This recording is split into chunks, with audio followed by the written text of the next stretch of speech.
Okay, so we're coming off a week, not a week, but a month in which we did $92,000 in cash collected. This is the month of July 2025. We're now covering recap for the last 2 weeks. Took a week off of these updates because just went out of town for a week, but then now we're back. First 2 weeks of August, we were pacing just under 30,000 for August 3rd through August 16th. So obviously a little bit less than we did in the month prior. I'll go ahead and get rid of that because the focus is going to be on these 2 weeks right here. But yeah, just continuing on with these business updates and kind of keeping track of everything for future self and potentially employees. And I did post the last one on YouTube. We're probably going to keep posting these on YouTube. No one's going to watch them, at least publicly, hopefully. But we'll just have them there just in case anyone ever does want to view them. So judging, I guess just kind of recapping over the last couple weeks. That's kind of the goal of these videos. Just a couple things that I noted personally on the performance. Just a reminder that I have to kind of keep giving myself is that the volume, even over the course of 2 weeks or even over the course of a full month, the volume is not high enough to smooth out the fluctuations on over this short of a time period. I think something that I've taken from Hormozy, that he's always kind of talked about, is that if you don't have enough volume, everything is going to seem more volatile than it actually is. Like in the last couple weeks, apparently we've signed up 6 new customers, and we've collected cash from a couple of existing customers on payment plans and referrals and I guess continuity offers. But if we expand, 2 customers or six customers over the previous 2 weeks, if we expand that over the course of an entire year, that's 150 customers. If I did the math correctly, 3 customers a week, 50 weeks a year. So 150 new customers. So if we just do all of the actions that we're doing right now over the course of an entire year, that generally should get us about 150 customers. Whether we do all of those actions spread out over the next 12 months, or if we can condense all of those actions into 1 month, then we would sign up 150 customers over the course of that 1 month. So just because there may be fluctuations on a weekly basis, maybe some weeks we sign up 2 customers, some weeks we sign up 4 customers, some weeks we sign up 6 customers. When the numbers are that small, 2, 3, 6 customers, there's a lot of variability in there. And so that's something that I have to continually remind myself. And the goal, I guess, to counteract this is just do more volume. So right now, the bottleneck of the business is that we can't necessarily do more volume and continually, I guess I'm not confident enough in our fulfillment systems as of right now. So that's what we're going to cover a lot of in the video right now, is how are we attacking that bottleneck so that we can do more volume and take 12 months of ad spend, 12 months of sales calls, 12 months of overall activity and condense it down into 1 month, and obviously 12x the business if we do that. So the lesson is that I continually need to be patient and look over a longer time horizon in order to accurately evaluate performance. I'm not going to make any drastic changes because we signed up 6 customers in this 2-week period when last month we signed up 8 customers over the same 2-week period. That is completely irrelevant. That is a fluctuation that is not relevant at all. And we actually collected a tiny bit extra cash somehow for probably continuity offers and continuity payment plans and stuff like that. So nothing that we need to really concern ourselves with when we're updating ourselves just on a weekly or bi-weekly basis, or even maybe on a monthly basis. That's when we can kind of look at stats a little bit more holistically. Second performance note that I had for myself is that you and I are, I guess I'm talking to myself, so I can say you and I. You're in the current state that you're in right now because of the actions that you took a long time ago. So we're not signing up 6 or 8 customers every 2 weeks or whatever it is because of things that I'm doing right now. We're signing up 6 to 8 new customers a week because of ads that I filmed 6 months ago or longer. I think that the last time I filmed a bunch of new ads was might have even been December. It was December. Maybe I filmed some new ones in March. I don't even remember. And those are the ones that are live and continually getting customers now. And it's not because of any actions that I took this week that are signing up customers this week. So I always have to kind of continually keep that in mind, both with actions that I take today and with how I feel today about the business, because I shouldn't feel good about myself today because I did something really good 6 months ago that's causing an impact on the business today. Likewise, I shouldn't feel bad about myself today because I did something bad 6 months ago that's negatively impacting the business today. So you kind of have to remove yourself from like the day-to-day positives and negatives, because a lot of times you're feeling good or you're feeling bad, or something good is happening or something bad is happening because of something that 6 months ago you did. So that's going to be a continuous theme through that. That's something that I kept track of as I was compiling all of these notes for today. And basically I italicized anything that, any notes that are impacted by this takeaway. But yeah, another example of how something that I did in the past is impacting what we're doing today.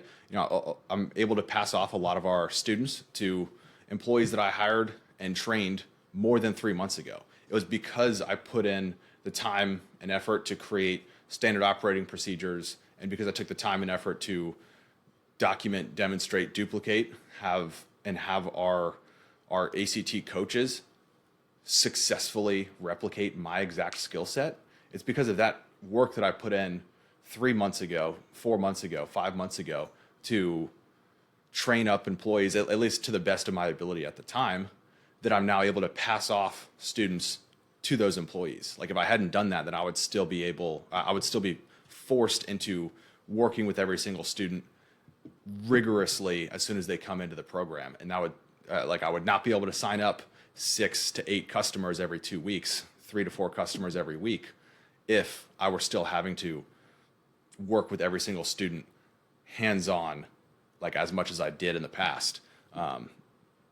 So that's a couple things that I did a few months ago that are still paying off today. And so just keeping that in mind is like, okay, how can I continue doing actions every single day that I know may not pay off for another 3 to 6 months? And that's something that I'm continually thinking about. So the big takeaway, last week's actions, things that I did last week, probably aren't going to pay off for another 3 to 6 months or even longer than that. And continually, I guess, zooming out, and I guess both of these takeaways kind of come back to the point of like, you kind of have to zoom out, remove your emotions on a day-to-day or week-to-week basis, and look at things over just a longer time horizon, because more volume gives you a better picture of what's going on. So that's the big takeaway, performance notes. I guess that's how I called it when I was writing this out. Now, in terms of marketing, sales, and fulfillment, and then operations updates. So on the marketing side, this is the side that probably has the most updates. So opt-in versus no opt-in. In the last week's video, I talked about removing the opt-in wall from our VSL funnel. So we used to have people click on an ad, go to a landing page where they would opt in with their phone number and email address in order to even view the video sales letter. We got rid of that opt-in wall, and now we're just having people people go straight to a landing page with the video sales letter, and then they fill out a survey immediately on that page, where it then, like once they finish the survey, it takes them to the booking page where they can book a call. So basically we removed one layer of friction between clicking on the ad and the customer, the prospect, booking a call. So stats update for the last couple weeks. I think this may be the last 1 month or so of data. I guess before this is the stats with the opt-in, and then we'll compare it to the last couple weeks or maybe last month of data, whatever I pulled from the system. So with the opt-in page, on page 1, this is just the opt-in page where it was just a blank basically just a very, very plain landing page. Did a bunch of split tests. The opt-in rate was about 20%. I think at the lowest it was like 18%. After some tweaks and everything, it got up to maybe 21, 22%, but somewhere around 20%. I don't have the exact stats because I got rid of them and cleared it all out. But it was somewhere around 20%, not much above that. Page 2, the VSL, like after they opted in with the calendar option for them to book themselves in, had about a 5% conversion rate. So, overall, if you have 100 people hit your first landing page, 20% of them opt in, so 20% of them go to the VSL, which is 20 people. If 5% of those people book themselves in, that is one person. So if 100 people hit the landing page originally, we got about one person to self-book. And then because we were able to collect their information through the opt-in, we also had a setter who was reaching out and trying to book appointments with those leads. We got about an extra 0.3% of the overall. So, if one person or if 100 people hit the opt-in page, we would end up booking about 1.3 calls. But what we did see is that I think the majority of these set calls were lower quality. They did not necessarily, basically it was just people who, they didn't book the call themselves because they weren't super qualified, they weren't super interested. So we got, and maybe this is just me not knowing the best ways to manage the setting process, but we had a lot of cancellations and we had a lot of just unqualified calls coming from these 0.3%. So decided to end up going with no opt-in page. And now over the last couple of weeks, after we've gotten rid of this opt-in page, these are the updated stats. So page 1 is now the video sales letter with the survey form, like the questionnaire that people have to fill out directly on the page itself. This has about a 3.75% completion rate. So if we have 100 people hit the landing page, we get 3.75 people to go view the calendar page. They fill out all their information. They fill out the entire questionnaire of the booking form. So not just their name, phone number, and email address, but a couple of other qualifying questions as well, so that we can have the best background on them. Now, it's important to note that 4.57% of them start this application. So on the very, very first page of this survey, we get that same information, phone number, name, email address. And so we get 4.57 leads, and then 3.75% of them actually end up completing the full survey and then going onto the calendar page. So this is where we're getting a little bit more, because we do have some automations in place to reach out to the whatever this is, 0.75, 0.8% of people who drop off from people who fill out their information but then don't end up finishing the survey. So we have a couple drop-off points along the way. And so we do have some automations in place to get them to come back and book a call later. And that's where this is we do calculate this with the overall self-booking rate. So we are taking all this stuff into account. And then after they finish the survey, it sends them over to a calendar page. So the last step in the process is that they fill out the survey and then they go to the calendar page where they can just book themselves a time. And we find that 52%, 51.95% of these people end up booking a call. So if we take 3.75%, we basically cut that in half with this 52%, and we end up with 1.67% overall self-booking rate. Now this theoretically should be, 3.75 times, 0.5195 should equal our self-booking rate, but it doesn't exactly work that way because there are some page drop-offs and so on and so forth. It's pretty close. But overall, our self-booking rate is now about 1.7%, whereas beforehand it was about, the overall booking rate was 1% plus the 0.3 from the setter. So previously was 1.3%, give or take. Now we're getting 1.67%. So divide those two numbers. I don't even know what that is. I guess 1.67 divided by 1. Hopefully we didn't get too much of the internet search history there. But a 28% overall increase in show rate, or not show rate, but overall 28% increase in bookings just because of this one change that we made going from opt-in to no opt-in. And that's not even counting the fact that a lot of these setter bookings, a lot of the 0.3% here were a lot lower quality. Again, I don't have the perfect data to match that up, but just finger in the wind, we know that a lot of these 0.3% were not as qualified as the people who self-book themselves, either the 1.67 or the 1% here. So big takeaway there is that more friction is not always better, especially if it's just a blank, opt-in page. I think adding questions to a form that are good qualifying questions, that can be good friction. I think that having an opt-in page can be good friction, but I don't necessarily think that it works out in all cases. And I think this is one case that it was definitely good for us to test because we got a 28% increase in throughput because of the change that we made. I think we were frictioning out. That's not even a phrase that you can use, but we were putting too much friction in so that good qualified leads were getting pushed out of the funnel too soon. And I think that our VSL and our offer is just pretty good, so we might as well just have more people see it. And that hypothesis is so far being validated. Now, also on the marketing side, ended up interviewing and hiring a new media buyer. I'm currently rounding out the contract with like a full service marketing agency that was just absolutely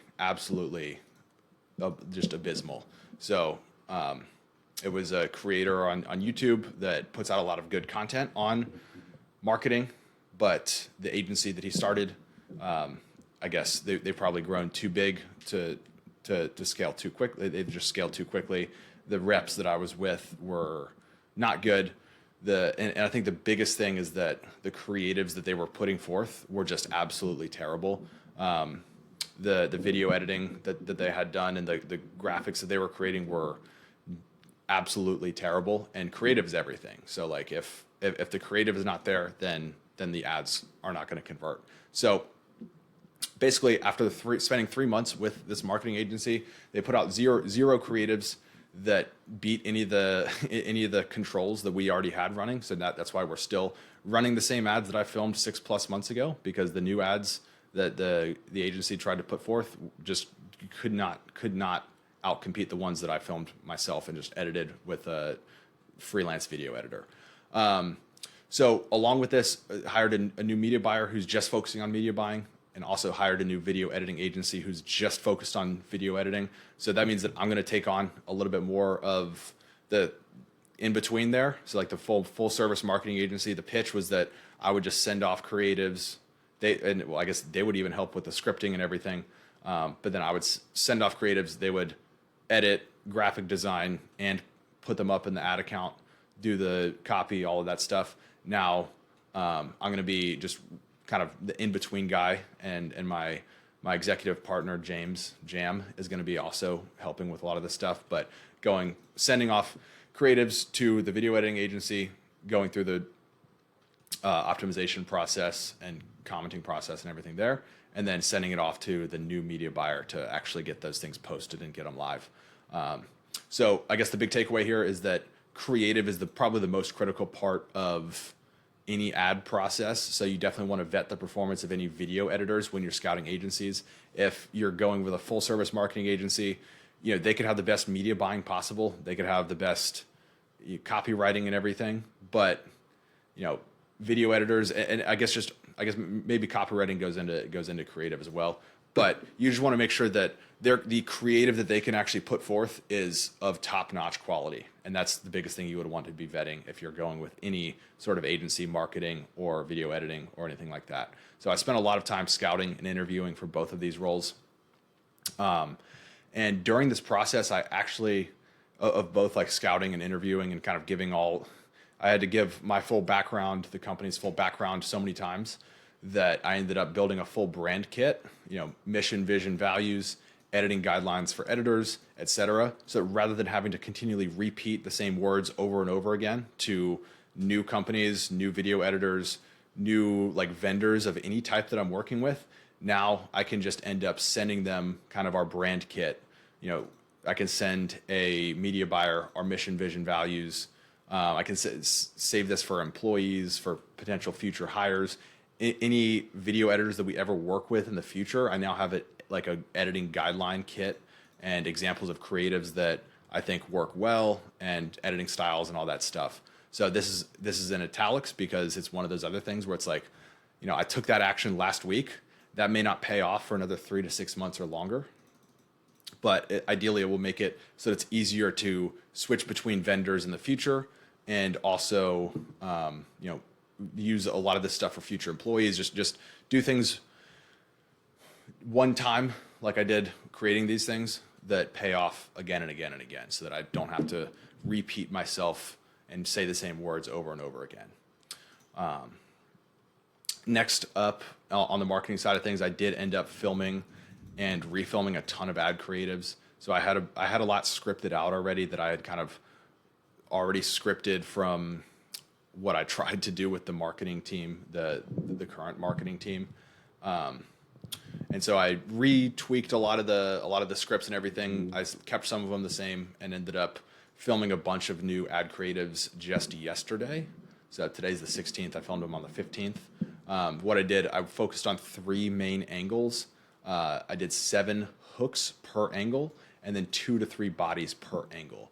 So for 2 of the angles, I guess for all of them, I guess just basically what this amounts to, 7 hooks for every angle. For 2 of the angles, I had 2 bodies per angle. So like, for example, one of them is like good student, bad ACT. So if you have a great student in high school, but they have a bad ACT score, so on and so forth. I filmed 7 hooks for that angle and 2 bodies per angle. Comes out to 14 different creatives once we mix and match the 7 hooks with the 2 bodies. And then I did that for 2 of the angles. So 2 of the angles have 14 creatives, and then one of them that has the 3 bodies per angle will have 7 times 3, which is 21. So 14 times 2 is 28, plus another 21.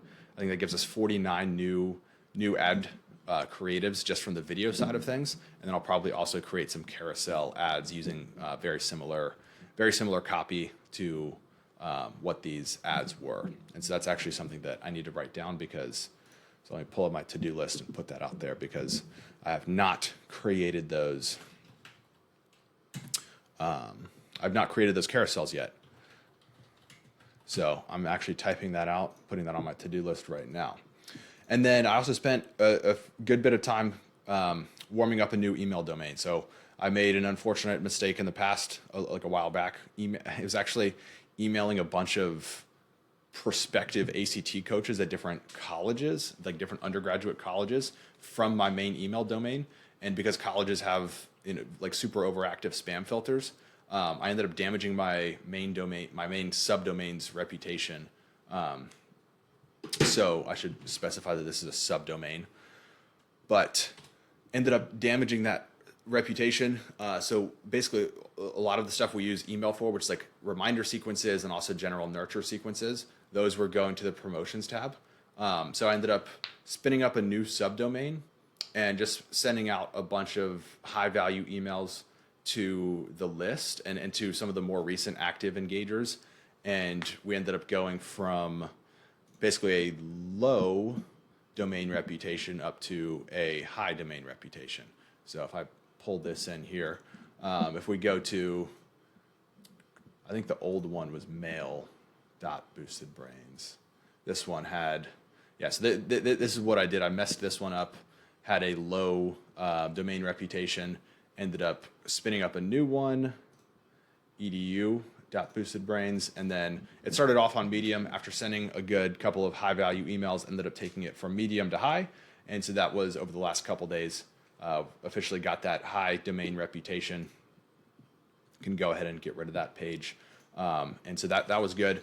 Basically spent a couple days just writing out some solid FAQ emails, some comments that I had gotten on Instagram, some questions that parents were asking me, and just spent a good time, spent a good bit of time writing out thoughtful, value-dense emails. And I'll end up turning some of those into YouTube videos. I've actually started putting a couple of them into LinkedIn posts. So that's another couple things that I'm doing on the marketing side, is just repurposing a lot of the content that I've created that's valuable.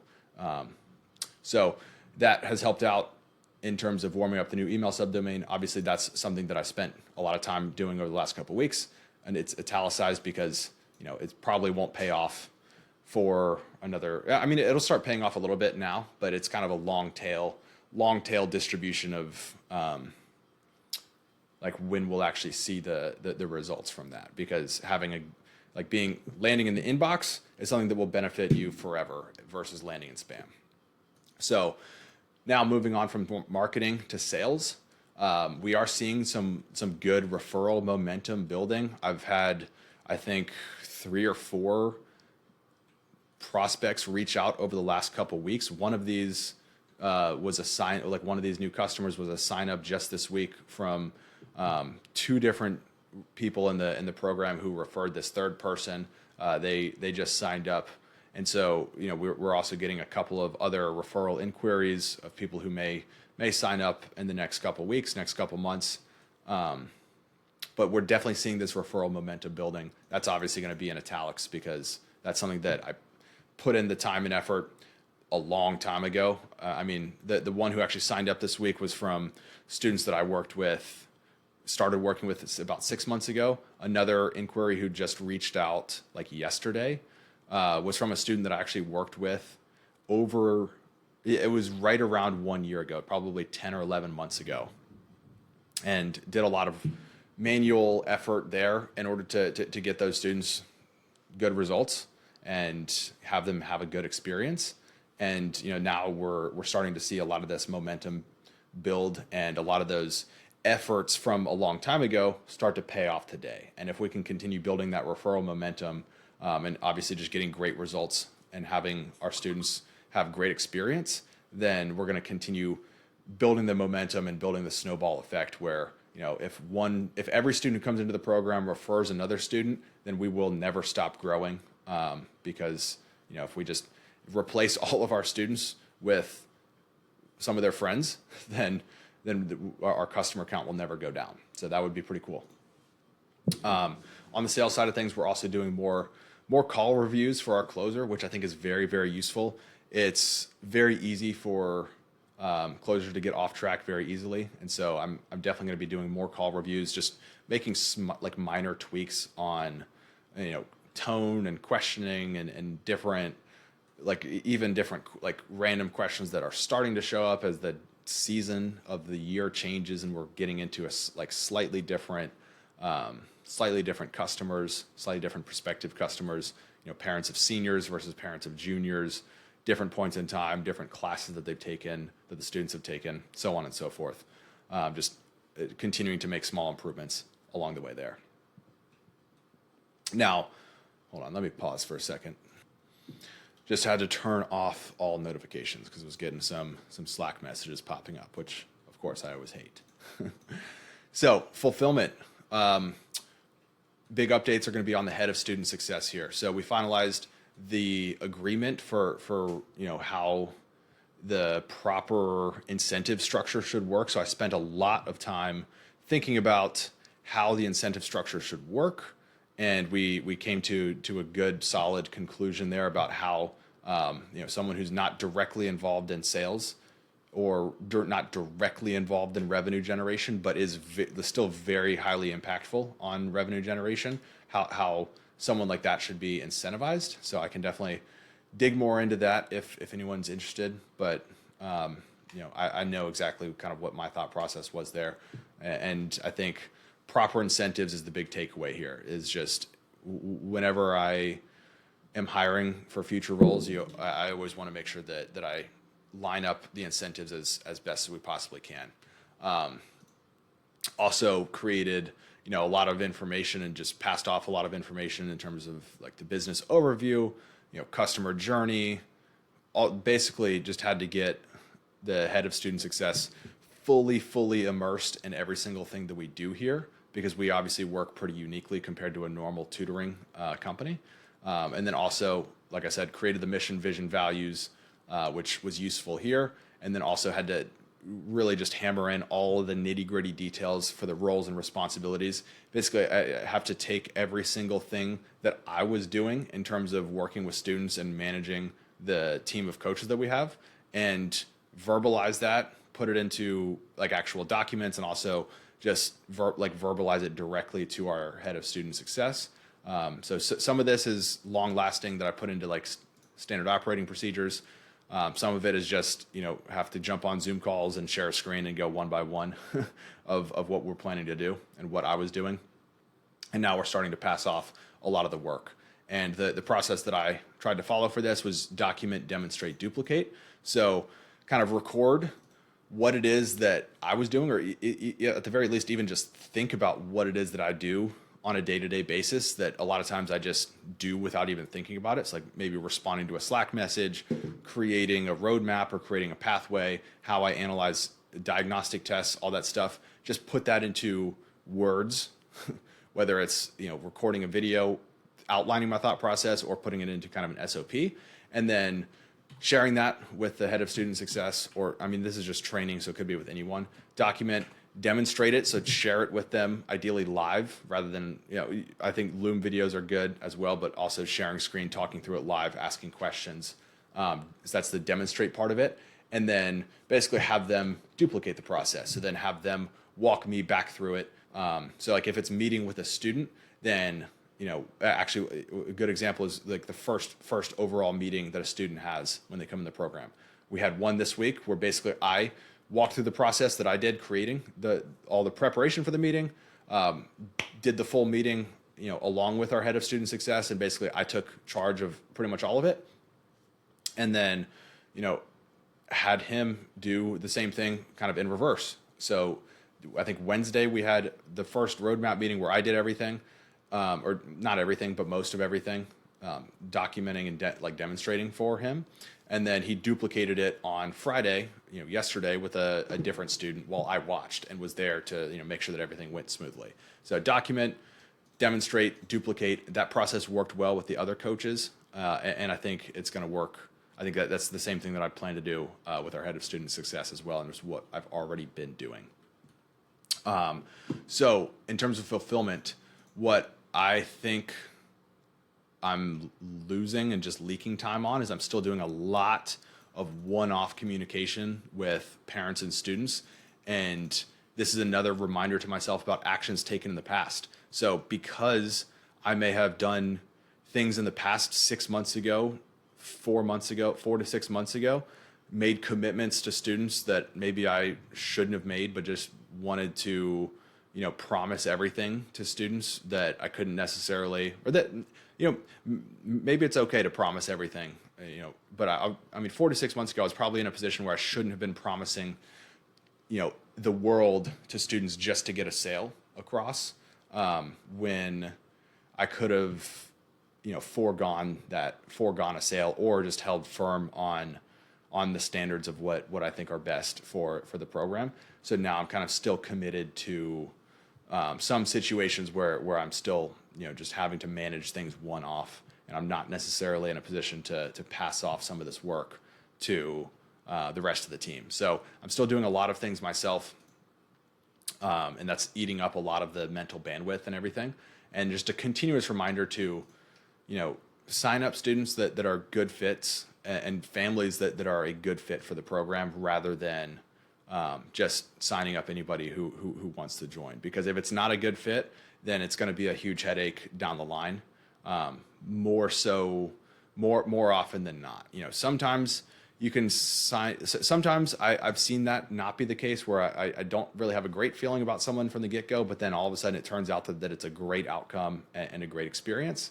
But most of these mental leakages are things that I should have foreseen and should have been smart enough to recognize at the time. And 4 to 6 months ago, I was not in a position where I needed to make every sale that I could, and sign up every single student that wanted to sign up just because they wanted to. So note to self going forward.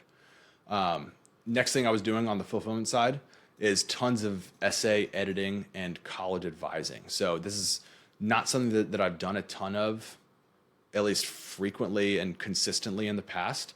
I do have a lot of experience with helping students write essays and helping them through the college process, but I've never done it really systematically. And still, like, even right now, I'm just doing this kind of one-off for a lot of the students who have successfully gone through the program that I really liked working with and who had good outcomes on the ACT. And a lot of this is actually, like I said, it's really all one-time work, and it's not scalable. And a lot of this I'm not even necessarily charging for.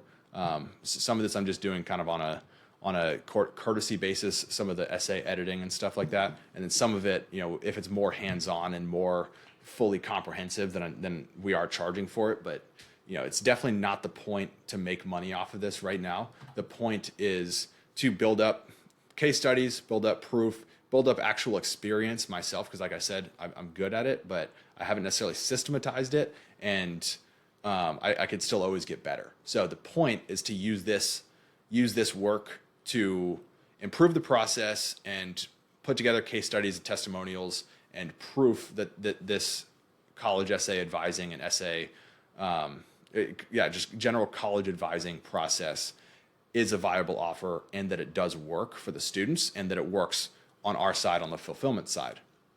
So that's where doing one-time work that's not scalable is something that will pay off in the future. That's why this is in italics here, because this is, it's not going to pay off. It may not pay off for 18 months, but that's kind of how we started this whole thing to begin with. That's how we started the whole ACT thing. Is like I worked for free for a lot of students in order to get experience, get proof, and get word of mouth going, and then get a system that works and is repeatable. That's where doing one-time work that's not scalable, as long as it has a purpose behind it, is that is ultimately what will lead to scalability. And so obviously I already basically talked about that, but this is just building the foundation for the ultimate college advising offer, which I think will help us continue to expand LTV and continue to just provide as much value as possible to high school families. So that wraps up the fulfillment update. On the operations side of things, I did spend not a ton of time, but I spent a decent bit of time on tracking our KPIs, because we've never really had a great way to track rescheduled calls before. So basically in the system, we were tracking booked calls and we were tracking showed up calls, but I didn't even necessarily know whether we should track, like if someone reschedules a call, like that had already counted as a booked call. Like, do we count it as another booked call? Obviously that would show up as 2 booked calls in the system, but then if they rescheduled and they only showed up to one of those calls, it would be like they booked 2 calls, but they only showed up to 1. So I don't think that's necessarily accurate. I think what I want to have in place, and I'm still not even sure if this is going to be fully accurately tracked with all the updates that we did, but the goal is to have it so that if one person books a call and they reschedule that call, let's say they book it for Tuesday and then they reschedule it for Thursday, obviously that should still just be one booked call, like when we're calculating cost per call, cost per booked call. And then, if they show up to that call, then that still just shows up as, one shown up call. Even though it is a little bit annoying and there is a case to be made for that to be classified as 2 different booked calls, because really it did take up a slot on our calendar. It took up 2 different slots on our calendar, so our utilization is a little bit lower, and it's annoying when people reschedule calls. I think the better way to track it is to just have that shown up as one booked call. If they show up, then it's one shown up call as well. Even though it can be really annoying if they reschedule, especially if they reschedule and they don't show up to either of them, that's 2 wasted slots on our rep's calendar. But, I don't think that it's necessarily worth it to have that shown up as two booked calls when we're calculating our cost per booked call KPI. So I think that's the more important thing, is accurately tracking that cost per booked call and not having that double counted there. So hopefully that makes sense. It makes sense, at least to me. So that's what matters here. So that's the operation side of things. Nothing else really big in terms of the operations. So that was a big 2-week update from August 3rd all the way to August 16th. That's what has been going on. And I will see you next week, hopefully.